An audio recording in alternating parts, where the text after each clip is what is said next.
السلام عليكم. جبنا لكم فيديو جديد وحلو. هذا البلبل، شوفوا وين واقف. هذا البلبل، كتبوا لي شو تريدون اوكله.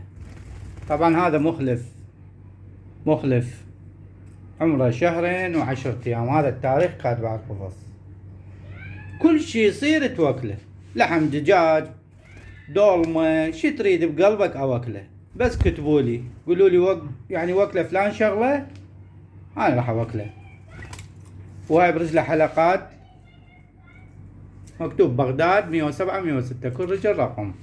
شو تريدون اوكله كتبوا لي، اسوي فيديو وانزله. طماطة، كل شي رقي، وانا بالخدمة دللو. هذا البلبل حتى تعرفوه مخلص. بعد دا يصفي، يقول لك بني يصفي يتوحش. يا يتوحش هذا، يتوحش هذا، يتوحش.